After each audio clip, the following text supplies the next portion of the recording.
Hello everyone, I am Bireshwar Roy. I am currently pursuing my 4th year PhD in the Department of Physics, Indian Institute of Science, Bangalore. In this NPTEL GATE Physics course, I will be discussing some previous year's GATE Physics questions and try to solve them with proper explanations. This question was asked in the GATE Physics paper 2021.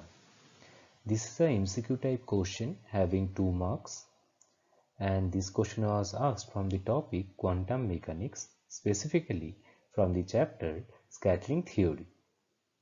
The question is, consider the potential U as a function of small r defined as U as a function of r equals to minus mu naught times e to the power minus alpha r divided by r, where alpha and u naught are real constants of appropriate dimensions.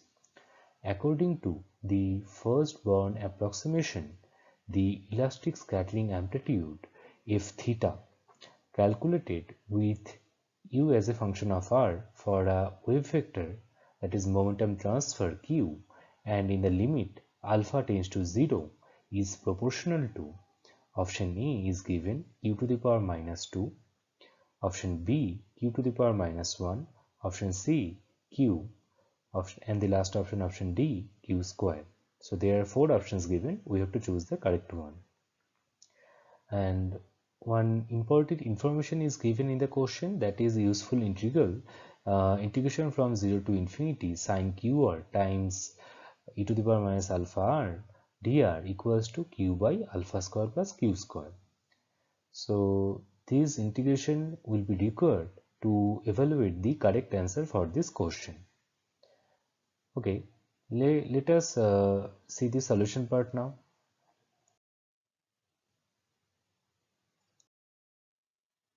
Before going to the main part of the solution, we will be discussing some important concepts regarding scattering theory in quantum mechanics, which will be highly useful to solve this problem. Then let us start. Let us consider a beam of particles having each of mass small m. They are traveling along the z-axis with some velocity v. Now we'll be considering the incident particles as free particles. So the particle wave will be incident plane wave, and the plane wave will have a wave vector k naught. Now the incident particles will be scattered by scattering potential or target potential V. This target potential may come due to the target material kept at the origin or at the center. Now when the incident particles will reach near the target potential, they will experience a force. Now the range of the scattering force will be effective up to a distance r naught. So this effect of the scattering potential will remain in the sphere having radius r naught, where r naught is known as range of scattering potential. Now, due to the interaction of the incident particles with the scattering potential, the particles will get scattered in all the directions. After leaving the sphere, the incident particles move again along a straight line. So basically, when the beam of particles will be within this sphere of radius r naught, they will feel the effect of target potential. So they will experience a force and they will get scattered. But when after scattering they will come out of this sphere, they cannot experience the effect of target potential there. So they will act as free particle outside this sphere of radius r naught, and they will move along the straight line. The angle between initial and the final straight line is known as scattering angle, that is denoted by theta here. Now after scattering, all the particles will be scattered in all possible direction in the sphere. So we will be considering a small region, basically a small differential solid angle d omega, through which some particles are getting scattered. So the cross section through which some particles are getting scattered is dA equals to r square time the differential solid angle d omega, which is shown here by the dark region. So through this differential area dA, the scattered wave or particles will be scattered in d omega along theta and phi direction in the three-dimensional spherical polar coordinate. Till now, we have already seen when some incoming particles are reaching near the target potential or scattering potential V kept at the origin, the incoming particles will experience some scattering force due to the target material or target potential, and they will get scattered. So this scattering phenomena is basically happening due to the collision between the incoming particles and the target material. So this collision may be considered as two types depending on the phenomena. The two types of collisions are elastic or inelastic. Now the total number of collisions over the duration of the experiment is proportional to, first one is total number of incident particles, and second one is number of target particles or target potentials per unit area in the path of the beam. Now the number of particles scattered into an elementary solid angle d omega equals to sine theta d theta d phi is proportional to a new quantity, that is differential cross section, and mathematically that is denoted by d sigma d omega as a function of theta and phi in spherical polar coordinate. Now let us see what does it mean by differential cross section d sigma d omega. So it is defined as the number of particles scattered into the elementary solid angle d omega, that is sine theta d theta d phi, in a direction theta comma phi per unit time and per unit incident flux. Now the incident flux means the number of incident particles per unit area per unit time. Till now, we have already discussed about the differential scattering cross section d sigma d omega in a scattering experiment. And also we have discussed the definition for the differential scattering cross section. From the definition, we can construct a mathematical relation between the d sigma d omega and the incident flux, that is J in, and the number of particles scattered into elementary solid angle d omega, that is dn, as a function of theta comma phi. So this mathematical equation tells us d sigma d omega as a function of theta comma phi equals to 1 by J in times dn d omega as a function of theta comma phi.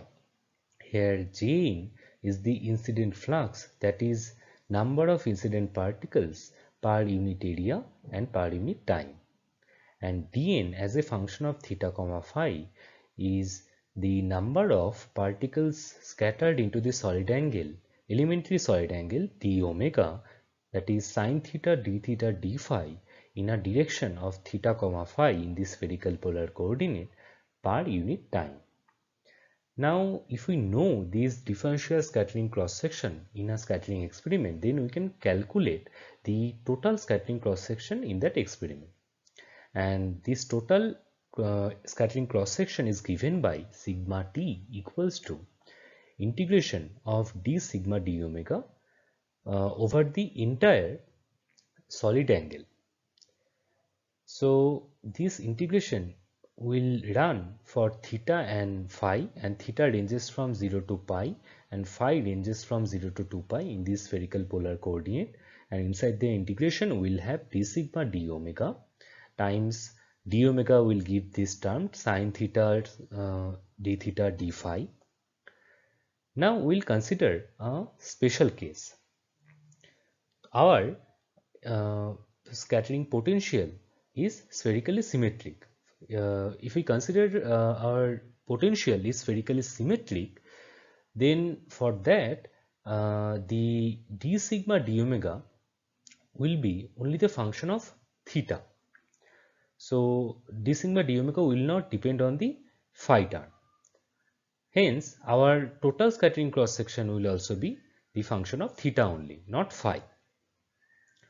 So for the special case, this total scattering cross section sigma t will be 2 pi times integration over theta equals to 0 to pi d sigma d omega as a function of theta sine theta d theta. Here 2 pi is coming for the integration of phi from 0 to 2 pi. Now the dimension for the differential scattering cross section and the total scattering cross section is area, and the typical unit used for this scattering cross section is barn. One barn is basically equals to 10 to the power minus 28 meter square. Now we'll be discussing briefly about the scattering amplitude. So basically what will be the amplitude of the scattered wave when an incident particle beam or particle wave is getting scattered out due to the target potential or target material. At large distances from the scatterer, the effect of scattering potential is negligible. That we have already seen in the first slide. So basically there will be only the effect of scattering potential on the particles within some scattering potential range or not. Otherwise the particles will not feel the effect of scattering potential. The parallel beam of incident particles can be represented by the free particle equation, that is plane wave equation, that is given by psi incident as a function of r vector equals to a times e to the power I k naught dot r vector. Here k naught is the wave vector for the free particle wave. Now as the particle beam is moving along the z direction, we can write the wave function for the incident particles as psi incident as a function of r vector equals to a times e to the power I k naught z.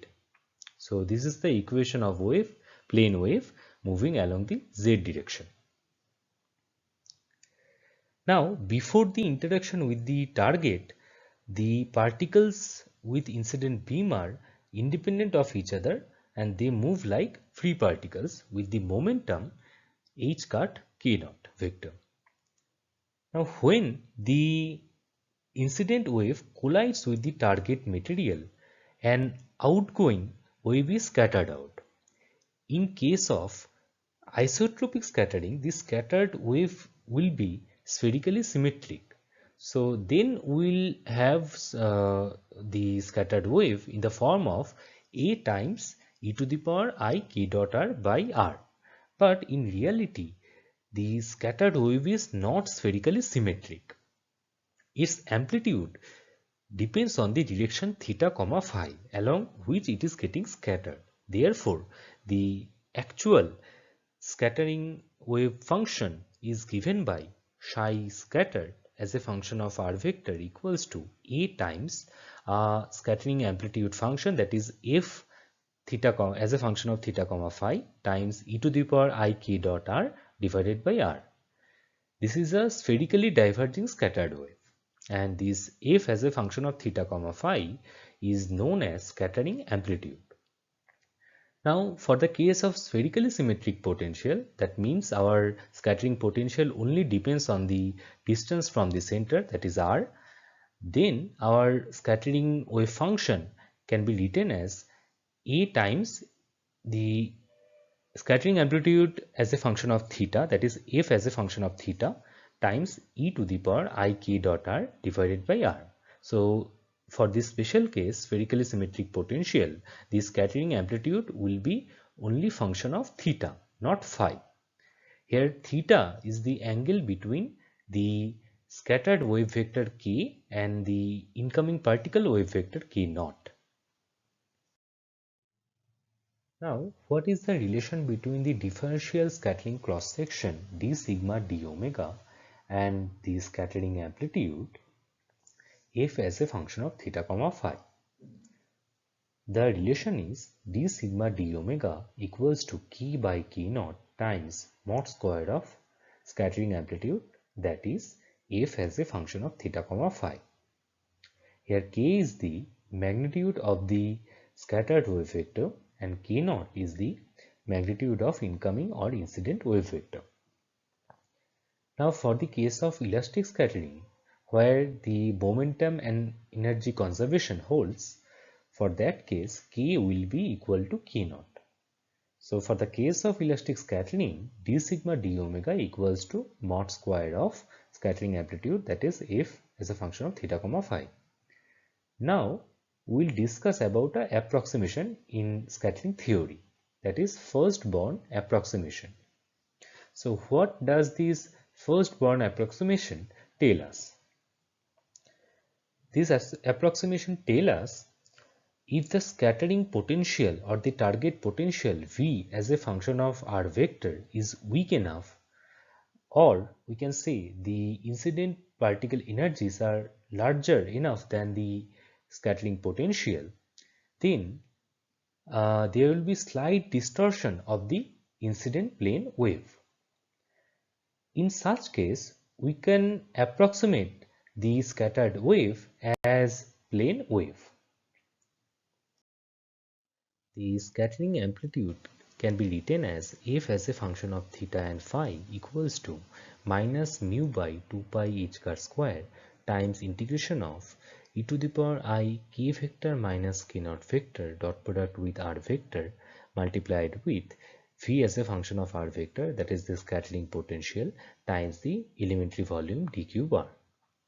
Here mu is the reduced mass between the target material and the incoming or incident particle. And we'll consider this k vector minus k naught vector as q vector, which is known as momentum transfer vector. Then the integration will take the form minus mu by 2 pi h car square times integration of e to the power I q vector dot r vector times v as a function of r vector times the dq bar. Okay, then we can take the mod of q vector, that is basically mod of k naught vector minus k vector, which will give root over mod of k naught square plus mod of k square minus 2 times mod of k times mod of k naught times cos theta. Here theta is the angle between k vector and k naught vector. Now for the elastic scattering, the k equals to k naught. So we can take the k square term inside the square root to the outside. So it will give a k term outside the square root, and the remaining term inside the square root will be 2 minus 2 times cos theta. From the trigonometric formula, we know 1 minus cos theta equals to 2 sine square theta by 2. If we put that, then finally we will get mod of q equals to 2 times k times sine theta by 2. Now we have k vector minus k naught vector equals to q vector. If we take the dot product with r vector both sides, then it will give k vector minus k naught vector dot product with r vector equals to q times r times cos theta, where theta is the angle between q vector and r vector. Now for spherically symmetric potential, phi as a function of r vector will be phi as a function of r. That is the distance from the origin. For spherically symmetric potential case, the scattering amplitude f will be only function of theta, and that can be written as minus mu by 2 pi h car square times integration of e to the power I q r cos theta times v as a function of r times the volume element will give r square sin theta dr d theta dy. Now we have the expression for the scattering amplitude f as a function of theta for the spherical potential case. So in this expression there is no term involving or as a function of phi. So the integral over phi will give only 2 pi here. We have the integration over theta from 0 to pi of sin theta e to the power I q r cos theta times d theta. So this we can write it as minus 1 by I q r times integration of 0 to pi e to the power I q r cos theta times d of I q r cos theta. So basically this d of I q r cos theta will give minus I q r times sin theta times d theta, and that minus minus will give plus and I q r will get cancelled out. Basically as a result we will get this expression. So basically we have rearranged this integral like this. So the integration over theta from 0 to pi sin theta e to the power I q r cos theta can be written as minus 1 by I q r times e to the power I q r cos theta. The boundary conditions are theta is equal to 0 to theta is equal to pi. So this will give minus 1 by I q r times e to the power minus I q r minus e to the power I q r. So this can be written as 2 by q r times e to the power I q r minus e to the power minus I q r by 2i. Now from the complex number theory you know this term will give sin q r. So this integral or integration can be written as 2 sin q r by q r.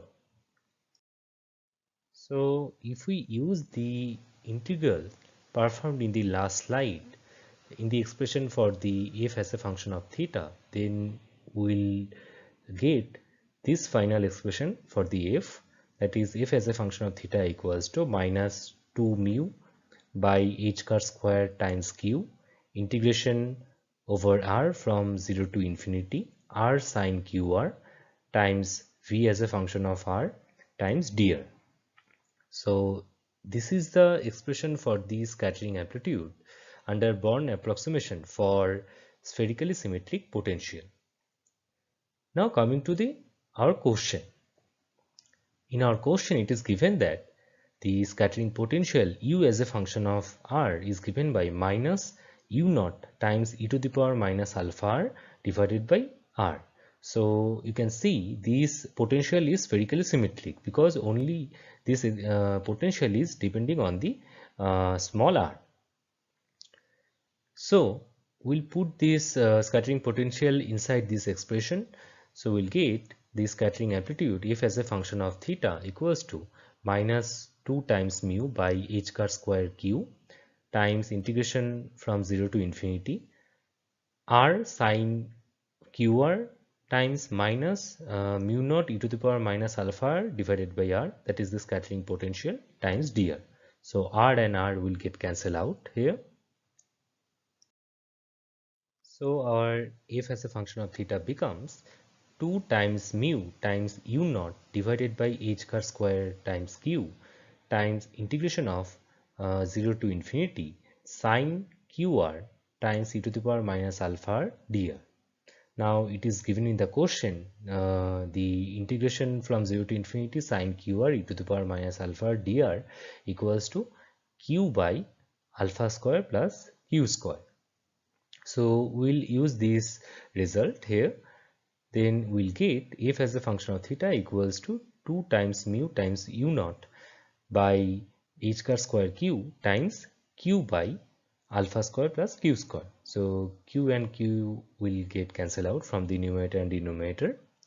So finally we will get f as a function of theta for that given potential equals to 2 times mu times u naught divided by h cut square times alpha square plus q square. So in the limit of alpha tends to 0, we can put alpha equals to 0 here. Then the f as a function of theta will be 2 mu u naught divided by h cut square times q square. So basically in that limit, the f as a function of theta proportional to 1 by q square, that is q to the power minus 2. Hence the option A is the correct answer for this question. So we have already discussed the important concepts required to solve this question, and we found that the elastic scattering amplitude calculated with the potential u as a function of small r, that is given by this, for the wave vector or momentum transfer small q and in the limit alpha tends to 0 is proportional to option A, that is q to the power minus 2.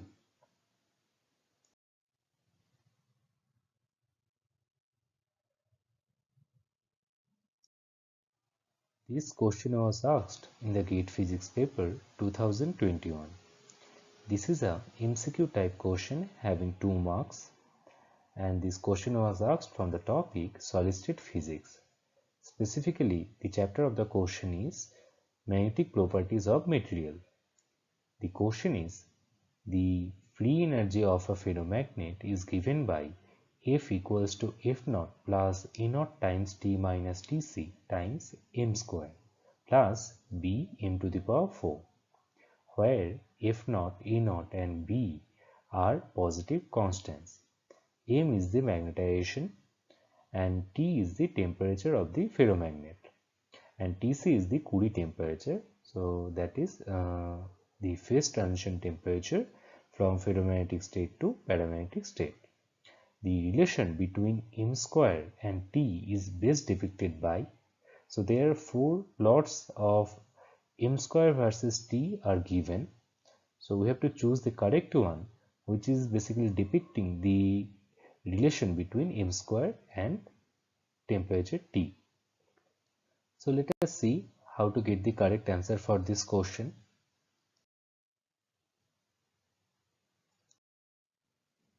The Helmholtz free energy TF for a system is given by less or equals to minus P dV minus S dt. Here P is the pressure, V is the volume, S is the entropy and T is the temperature.